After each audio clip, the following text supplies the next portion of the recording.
और बुलेटिन की शुरुआत इस वक्त की बड़ी खबर से करेंगे, जो कि महाराष्ट्र के हवाले से है। मराठा रिजर्वेशन से जुड़ी हुई खबर है। महाराष्ट्र हुकूमत को राहत मिली है। राहत इसलिए कि सुप्रीम कोर्ट ने मराठा रिजर्वेशन पर रोक लगाने से इनकार कर दिया है। सुप्रीम कोर्ट ने कहा है कि रोक का उबूरी हुक्म जारी नहीं करेंगे। सुप्रीम कोर्ट इस हवाले से 17 मार्च से हतमी समाप्त करेगा। तो इस वक्त की बड़ी खबर, मराठा रिजर्वेशन को लेकर हमने देखा कई बार आंदोलन हुए हैं और जब ये मामला सुप्रीम कोर्ट पहुंचा तो आज महाराष्ट्र हुकूमत को राहत मिलती हुई दिखाई दे रही है, क्योंकि सुप्रीम कोर्ट ने मराठा रिजर्वेशन पर रोक लगाने से इनकार कर दिया है। सुप्रीम कोर्ट ने कहा है कि रोक का उबूरी हुक्म जारी नहीं करेंगे।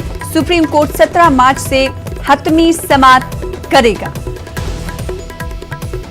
तो मराठा रिजर्वेशन के हवाले से इस वक्त की बड़ी खबर आपको दे रहे हैं। महाराष्ट्र सरकार को राहत मिली है। सुप्रीम कोर्ट में जब इस हवाले से सुनवाई हुई तो सुप्रीम कोर्ट ने मराठा रिजर्वेशन पर रोक लगाने से इनकार किया है। मराठा रिजर्वेशन पर रोक लगाने की अर्जी सुप्रीम कोर्ट में दाखिल की गई थी और सुप्रीम कोर्ट ने आज सुनवाई करते हुए इस पर रोक लगाने से इनकार कर दिया है। लिहाजा महाराष्ट्र सरकार के लिए बड़ी राहत ये मानी जा सकती है। सुप्रीम कोर्ट ने कहा है कि रोक का उबूरी हुक्म जारी नहीं करेंगे। अब सुप्रीम कोर्ट 17 मार्च से हतमी समाअत यानी सुनवाई करेगा। वजीर-ए-आजम नरेंद्र मोदी ने लोकसभा में राम मंदिर ट्रस्ट की तश्कील का ऐलान किया। ट्रस्ट का नाम श्री राम जन्मभूमि तीर्थ क्षेत्र होगा। इस ट्रस्ट को मंदिर की तामीर के लिए 67.03 एकड़ जमीन दी जाएगी, जबकि सुन्नी वक्फ बोर्ड को मस्जिद की तामीर के लिए 5 एकड़ जमीन दी जाएगी। मेरी सरकार ने सुप्रीम कोर्ट के निर्देशानुसार श्री राम जन्मस्थली पर भगवान श्री राम के भव्य मंदिर के निर्माण के लिए और इससे संबंधित अन्य विषयों के लिए एक बृहद योजना तैयार की है। सुप्रीम कोर्ट के आदेशों के अनुसार एक स्वायत्त ट्रस्ट श्री राम जन्मभूमि तीर्थ क्षेत्र, ट्रस्ट का नाम होगा श्री राम जन्मभूमि तीर्थ क्षेत्र, श्री राम जन्मभूमि तीर्थ क्षेत्र का गठन करने का प्रस्ताव पारित किया गया है। ये ट्रस्ट अयोध्या में भगवान श्री राम की जन्मस्थली पर भव्य और दिव्य श्री राम मंदिर के निर्माण और उससे संबंधित विषयों पर निर्णय लेने के लिए पूर्ण रूप से स्वतंत्र होगा। इस ऐतिहासिक क्षण में हम सभी सदस्य मिलकर अयोध्या में श्री राम धाम के जीर्णोद्धार के लिए, भव्य राम मंदिर के निर्माण के लिए एक स्वर में अपना समर्थन दें।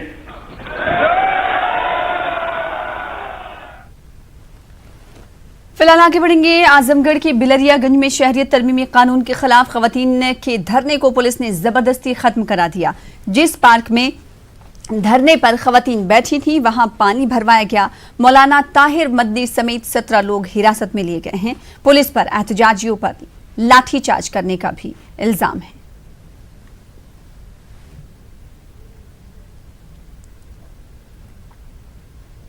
उधर कानपुर में शहरियत तरमीमी कानून के खिलाफ शाहीन बाग की तर्ज पर 7 जनवरी से खवातीन का एहतजाज लगातार जारी है। कानपुर शहर के मोहम्मद अली पार्क में हजारों की तादाद में खवातीन इस धरने में शामिल हैं। खवातीन का इल्जाम है कि कुछ लोग इन्हें यहां से हटाने की पुरजोर कोशिश कर रहे हैं, लेकिन जब तक मुतनाज़ा कानून वापस नहीं लिया जाता हम लोग नहीं हटेंगे।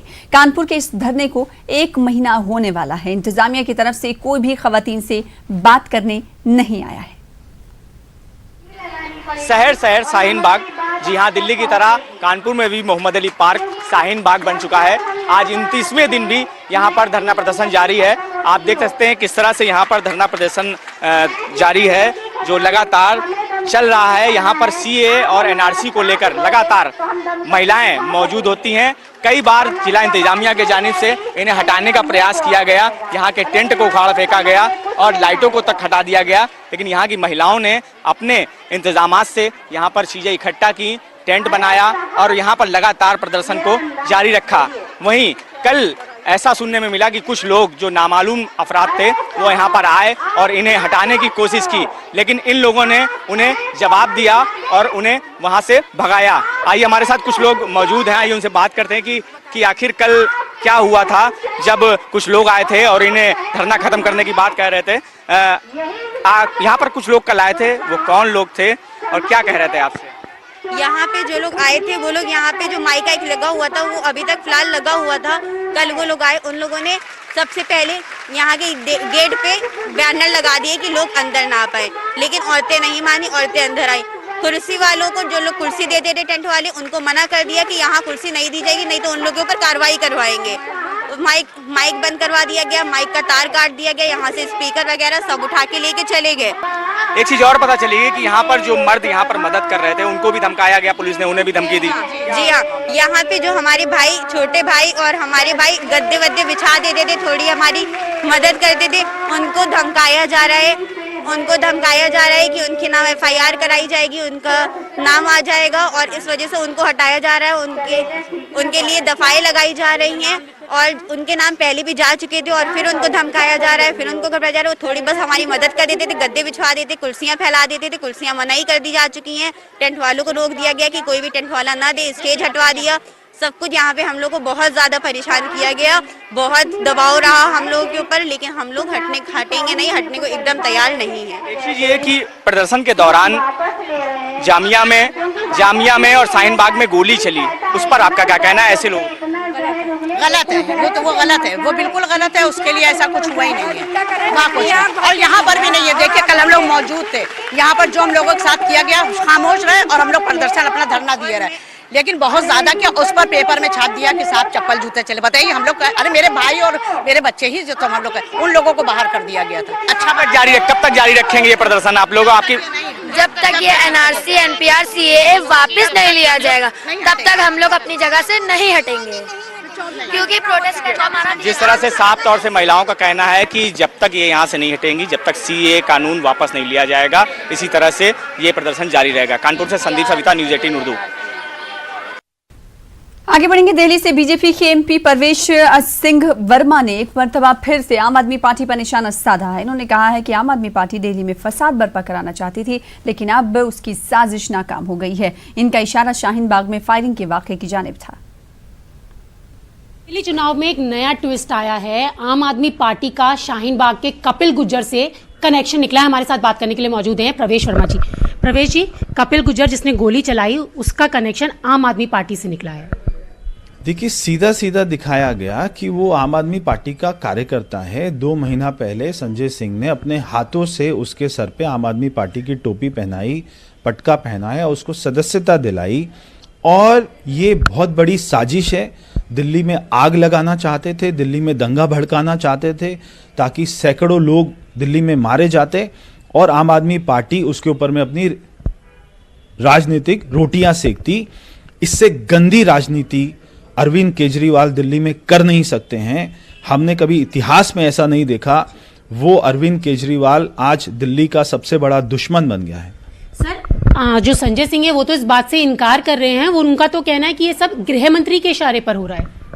देखिए, बहुत शर्म की बात है कि जब दिल्ली का उप मुख्यमंत्री कहता है कि दिल्ली पुलिस आग लगा रही है, उसके बाद में सारे वीडियो सामने आते हैं कि कौन लोग वहां पे आग लगा रहे थे।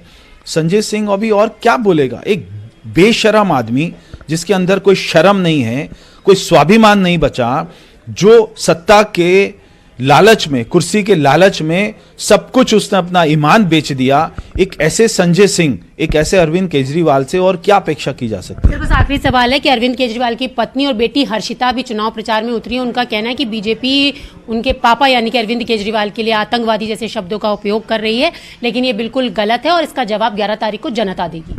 देखिए, वो एक इमोशनल कार्ड खेल रहे हैं। दिल्ली की जनता को इमोशनल फूल बनाना बंद करिए।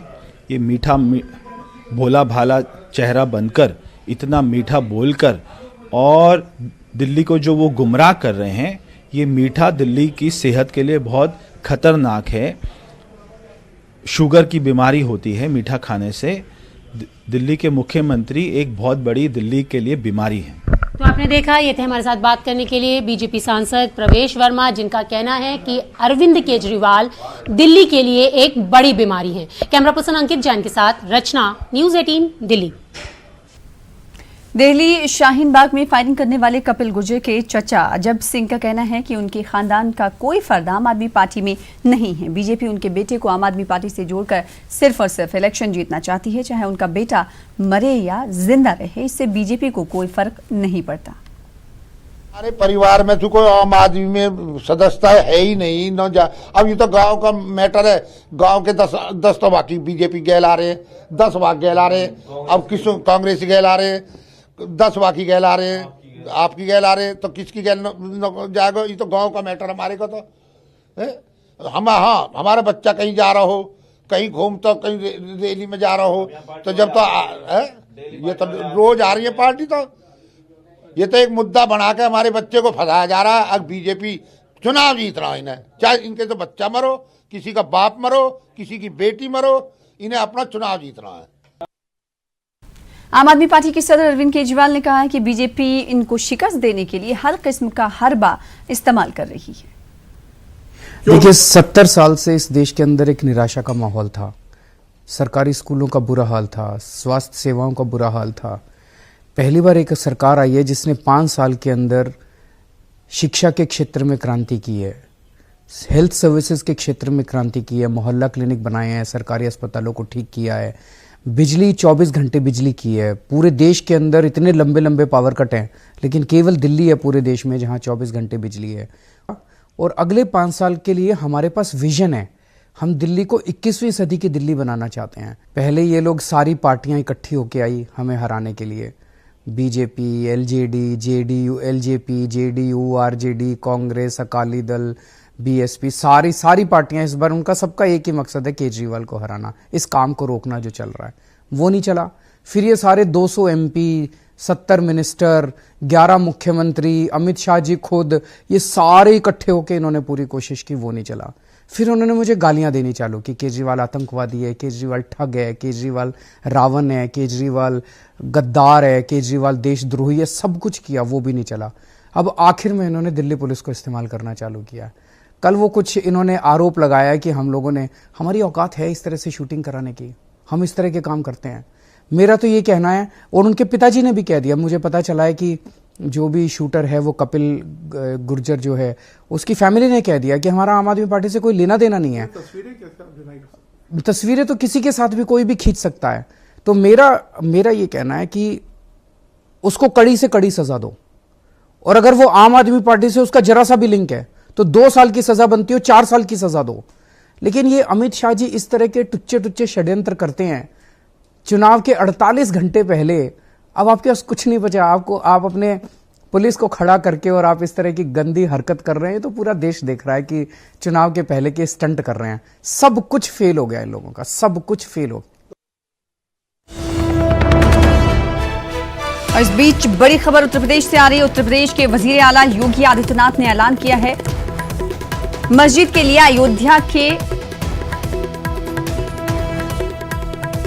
अयोध्या में ही जमीन दी जाएगी। सुन्नी सेंट्रल वक्फ बोर्ड को 5 एकड़ जमीन दी जाएगी। इस वक्त की बड़ी खबर। अब से कुछ देर पहले लोकसभा में वजीर आजम नरेंद्र मोदी ट्रस्ट का ऐलान कर चुके हैं, और उन्होंने साथ ही साथ 5 एकड़ जमीन दिए जाने को लेकर भी कहा कि इस हवाले से हमने जब उत्तर प्रदेश सरकार से बात की तो उनकी तरफ से भी प्रस्ताव को कबूल किया गया। और अब खबर ये आ रही है कि यूपी के वजीर आला योगी आदित्यनाथ ने ऐलान कर दिया है, मस्जिद के लिए अयोध्या में जमीन दी जाएगी। क्योंकि हमने देखा था कि 9 नवंबर 2019 को जब सुप्रीम कोर्ट की तरफ से राम मंदिर तनाज़े का हल निकाला गया तो 5 एकड़ जमीन मुसलमानों को दिए जाने की बात कही गई थी। और अब उत्तर प्रदेश के वजीर आला योगी आदित्यनाथ ने ऐलान कर दिया है कि मस्जिद के लिए अयोध्या के रोनाही में जमीन दी जाएगी, यानी जगह भी अब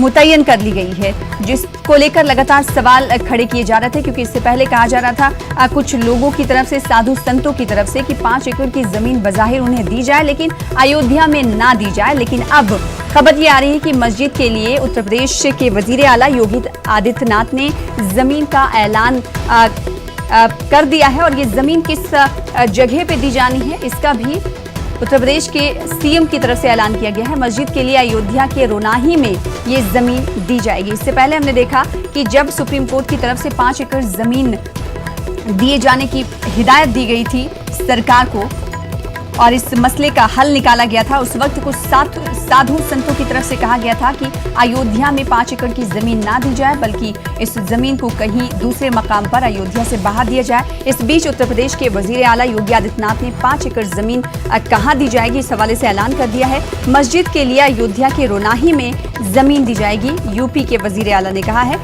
सुन्नी सेंट्रल वक्फ बोर्ड को 5 एकड़ जमीन दी जाएगी।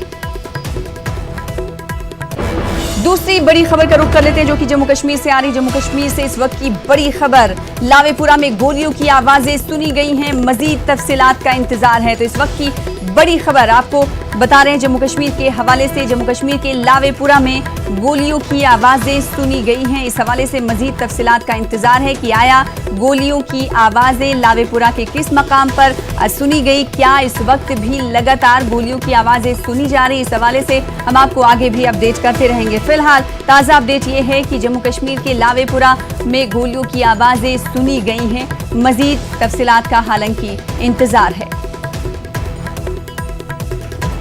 तो जम्मू कश्मीर से इस वक्त की बड़ी खबर आपको दे रहे हैं। जम्मू कश्मीर के लावेपुरा में गोलियों की आवाजें सुनी गई हैं। इस हवाले से मजीद तफसीलात का इंतजार है।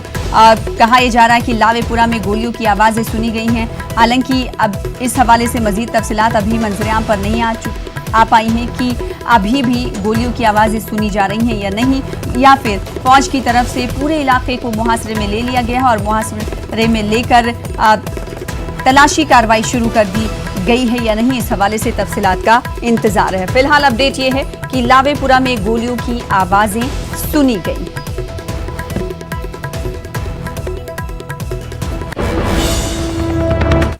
कुछ और खबरों का रुख कर लेते हैं। लखनऊ में डिफेंस एक्सपो का आज से आगाज होने जा रहा है। एक्सपो का इफ्तिताह वजीर आजम नरेंद्र मोदी करेंगे। एक्सपो में हिंदुस्तान की ताकत और जदीद तरीन दिफाई टेक्नोलॉजी की नुमाइश होगी। इस डिफेंस एक्सपो में 40 ममालिक के वज़राए दिफा शिरकत करेंगे। 1028 कंपनियां इसमें शामिल होंगी। अमरीका, इसराइल और ईरान समेत दीगर ममालिक की 272 गैर मुल्की कंपनियां शामिल होंगी।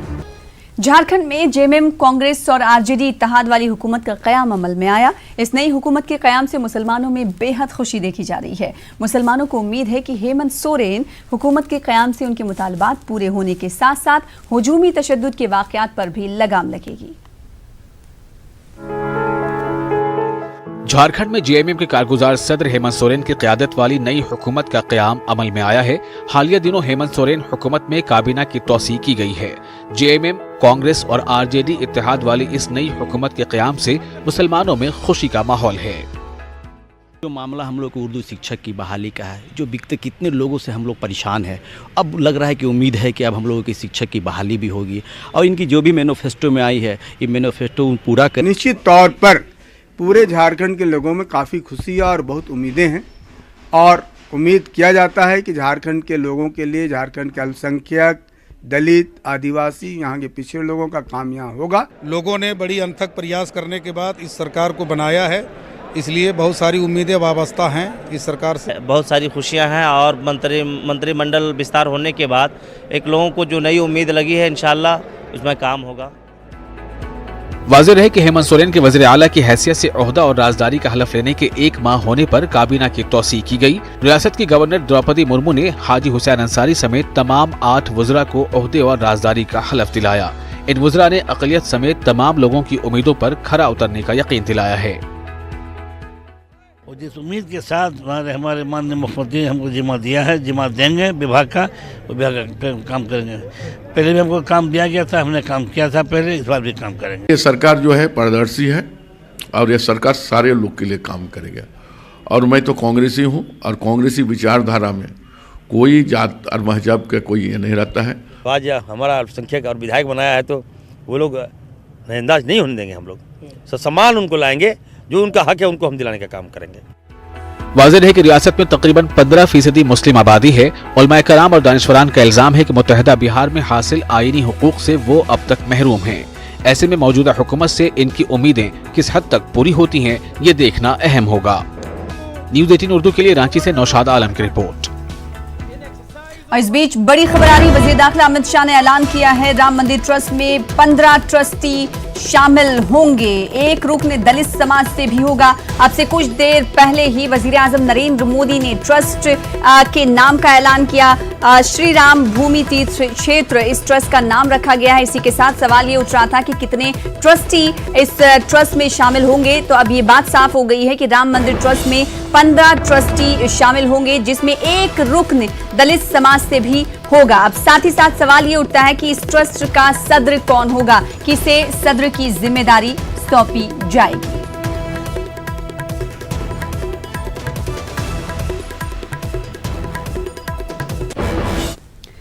आज हम आपको बहादुर खातून पुलिस अफसर निल्जा के कारनामों से वाकिफ कराएंगे, जिसने बडगाम के लोगों के दिल जीत लिए।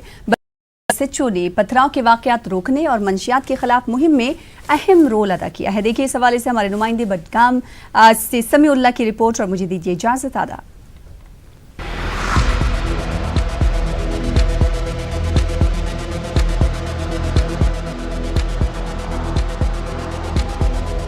बडगाम के जिला हेडक्वार्टर से मुत्तसिल नसरुल्लाहपुरा गांव में हमेशा इंतजामिया के लिए लॉ एंड ऑर्डर का मसला रहता है। ये इलाका मंशियात के स्मगलर्स और दीगर शरपसंद अनासिर का मरकज बना हुआ था, लेकिन अब लोगों के खदशात दूर हो रहे हैं, क्योंकि यहाँ पर ऐसी बहादुर पुलिस ऑफिसर तैनात हुई हैं जो हालात को कंट्रोल में कर रही हैं और शरपसंद अनासिर और मंशियात की लानत के खात्मे में अहम रोल अदा कर रही हैं। ये डायनेमिक खातून पुलिस अफसर निल्जा बडगाम की एसएचओ हैं। निल्जा ने अपनी टीम के हमरा हाल ही में कई मकामात पर छापे मारे और मंशियात स्मगलर्स को गिरफ्तार किया। निल्जा ने पथराव के वाकयात की रोकथाम और अमन अमान कायम रखने में भी अपनी जिम्मेदारी बखूबी निभाई है। ये मेरे लिए बहुत ओवरवेलमिंग इंस्टेंस था। मैं सोच के नहीं गई थी। मैं अपने माइंड में प्लान बना रही थी कि मैं कैसे एग्ज़िट लूँगी, मैं कहाँ से भागूंगी, हेलमेट मेरा रेडी है कि नहीं। पर मैं जहाँ वहाँ उतरी, पकड़ा तो लोग नारे करने लगे। तो to my surprise I was very shocked and overwhelmed. हम हमेशा आप लोगों के साथ हैं। आप लोग हमें सपोर्ट कीजिए, आप लोग हमें आने दीजिए अंदर, आप लोग स्टोन पेल्टिंग नहीं कीजिए। और हम आज जैसे कि एसएसपी साहब ने बताया कि 12 बजे भी कॉल करें, रात के 3 बजे भी कॉल करें, हम आपकी सर्विस के लिए रेडी है। इस बहादुर पुलिस ऑफिसर की कार्रवाइयों की मकामी लोग जमकर सताइश कर रहे हैं। एक ऑपरेशन के दौरान कई नौजवानों को पुलिस ऑफिसर के हक में नारेबाजी करते हुए देखा गया। ये वीडियो सोशल मीडिया पर खूब वायरल हो रहा है। Comparing to the rest, I think she is good. I don't think she will compromise. वो नहीं छोड़ेंगी इनको, जैसा लग रहा है उसके काम से। और आई होप कि उसका जो भी नेचर है वो कंटिन्यू रहेगा, ताकि ये ड्रग फ्री विलेज इंशाल्लाह जल्दी बनेगा। जब हमने इसको पहली बार देखा तो इससे हमें बहुत तवक्का है, क्योंकि ये खुद आई यहाँ चलकर और उन 2 बंदों को उसने यहाँ से लिया, तो हमें बहुत से तवक्का है इस पर। हमें लगता है कि ये कुछ ना कुछ हमारे गाँव के लिए ठीक करेगी। कोई अच्छा काम करोगे तो उसका क्रेडिट आपको मिलेगा, जब आप बुरा करोगे तो उसका क्रेडिट भी आपको मिलेगा। उसने अच्छी काम की, वो यहाँ पे आई, उसने ड्रग्स वालों को पकड़ा, तो हमने ही नारे दिए उसके हक में कि हाँ डीएसपी मैडम कदम बढ़ा, हम तुम्हारे साथ हैं। क्या होगा, 2-4 दिन पहले मैडम आई, हमने उसके हक में जुलूस निकाला। यहाँ इस चौक से उस चौक तक हमने उसके खिलाफ, उसके मुहिम के खिलाफ जुलूस निकाला है।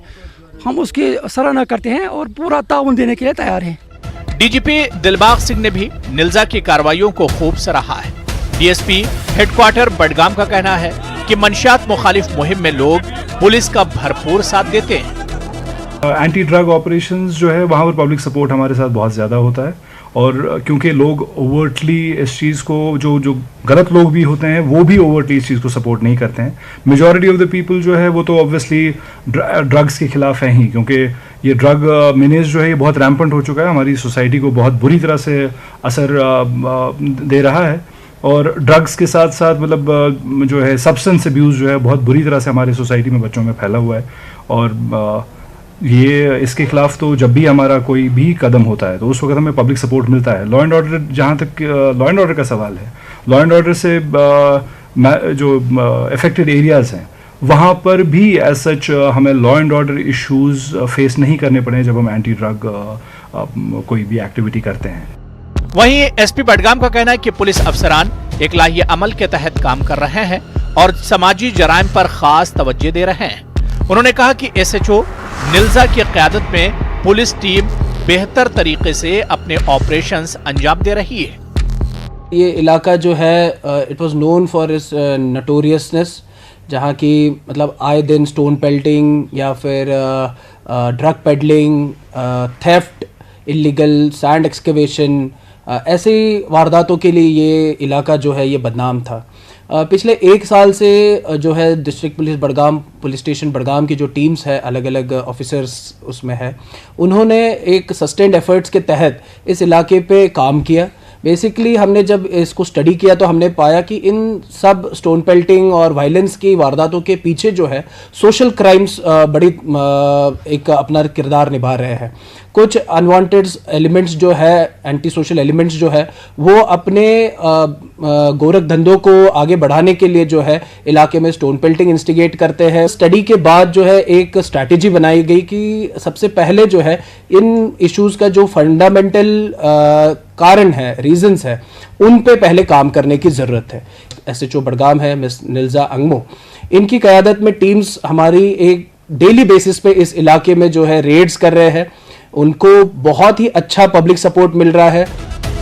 निल्जा ने न्यूज 18 से बात करते हुए शरपसंद अनासिर को सख्त इंतबाह दिया और कहा कि तखरीबी कार्रवाइयों से बाज आ जाएं, वरना